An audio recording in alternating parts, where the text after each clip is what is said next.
Hello everybody, I'm Catriona Morten, I'm a sensory motor psychotherapist, and today I'm going to be talking about people who find it really difficult to slow down or to switch off. But before I jump into that, if you're enjoying these videos, can you give us a like and subscribe to our channel, because it really helps us get the message out and reach more people.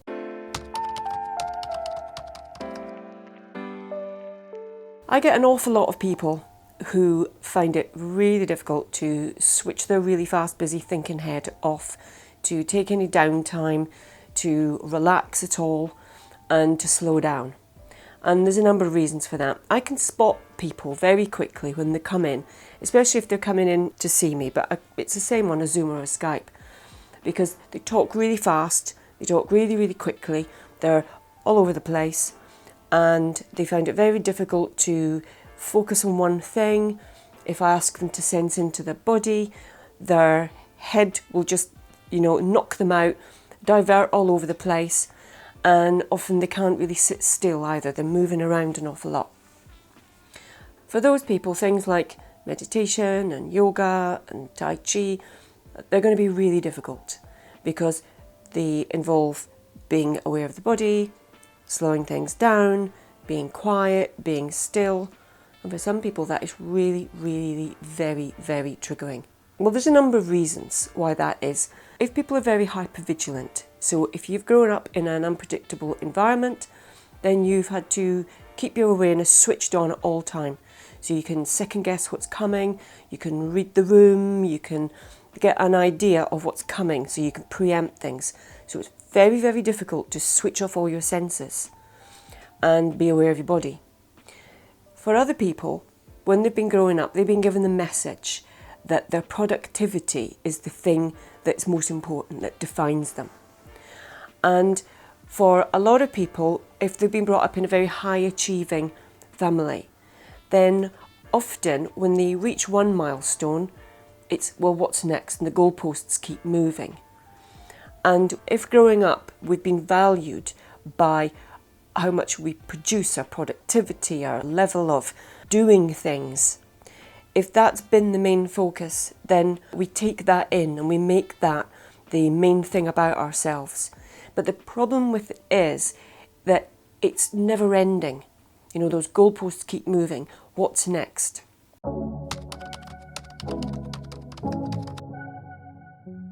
In sensory motor work, we call that kind of character trait industrious over-focused. So it's busy, industrious, and being really over-focused on the task in front of you and the next task ahead. And there's very little room with that kind of belief system or character strategy to actually enjoy what you're doing, take pleasure in things, take your time over things, and also to appreciate what you've done and what you have achieved. If you're always thinking of what's next, then this achievement just gets put to one side and it's not celebrated. And so it's not a very joyous way to be. We might get some satisfaction about achieving things and doing things and hitting goals, and those are really good things. They're brilliant. But if it's too much in that direction, then we're losing joy, we're not really appreciating what's in the moment, and we never get that sense of satisfaction. And so the things you're achieving become a little bit pointless in a way, because we've not got that sense of satisfaction and connection with things. We're always looking out to the next one that's coming up. And that's fine if that's your choice and that's the way you want to be, brilliant. But when it's something that you actually can't switch off from, that you'd like to be able to relax more, that you want to be able to take some time out, well, the first thing that we have to do is acknowledge where that's come from. Whose rules are we living our life by? Who put those things into place? Whose expectations are we meeting? And what belief systems underlie that? What do we believe about ourselves?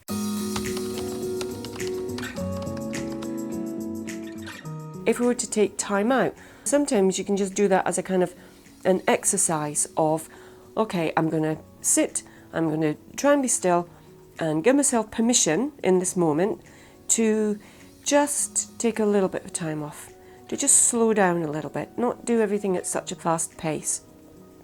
And that's absolutely fine.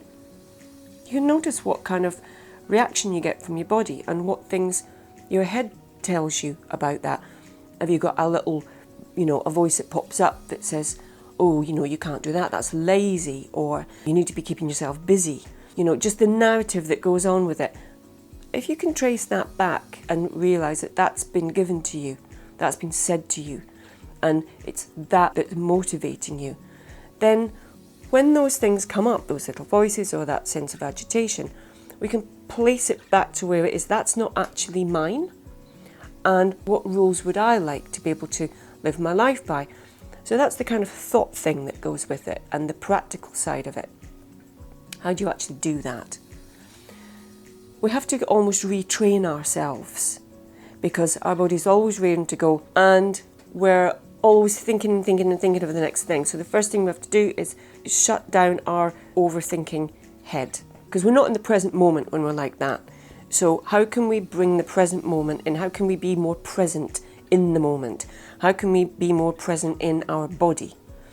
So again, we've got to wake the connection up between our body and our head. If we're going to still it and we're going to expect it to be quiet and going a bit slower, then we've got to be able to work with it. Know what comes up when you try to do that.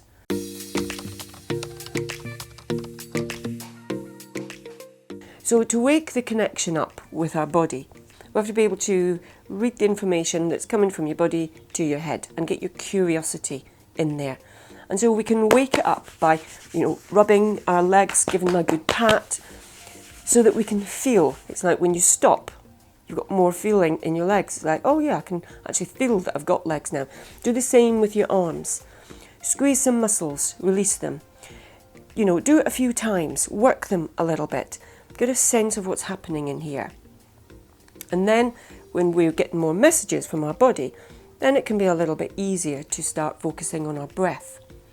And if that's really difficult at first, then we can just practice taking some deeper breaths in, taking some really long out breaths out, trying to let it go all the way out, just to try and get that connection going a little bit with our breath and our body.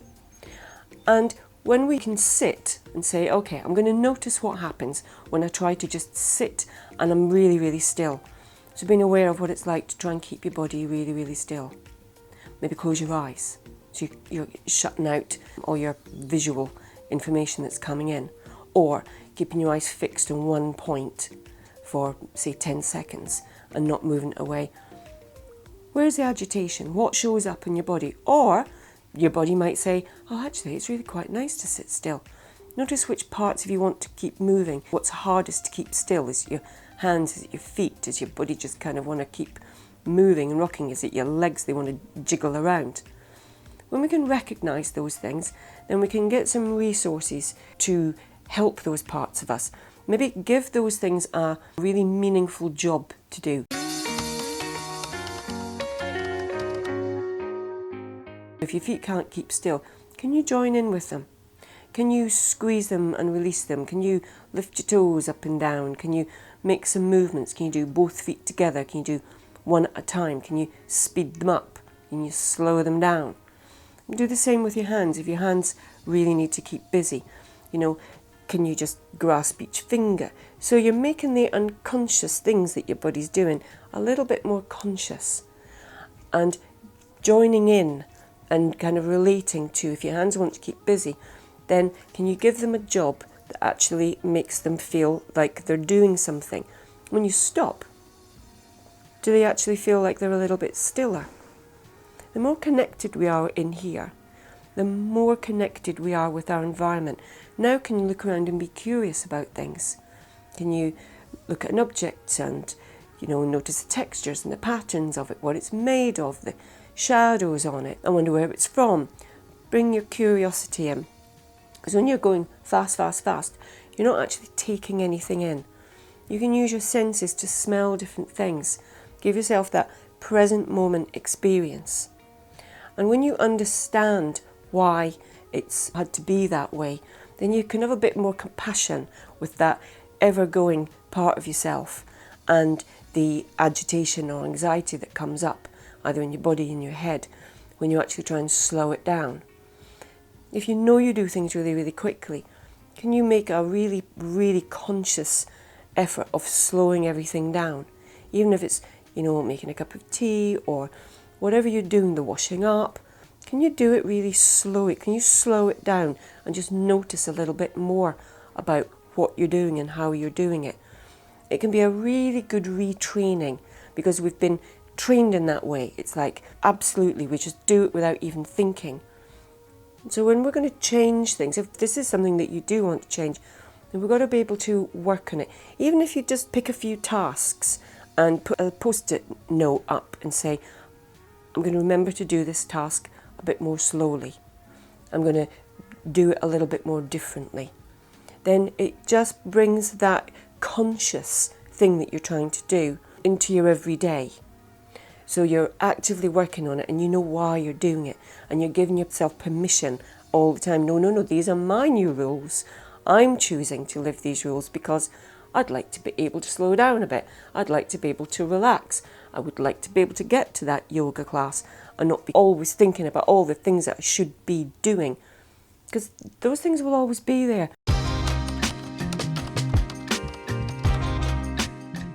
Make whatever you're doing right now the most important thing.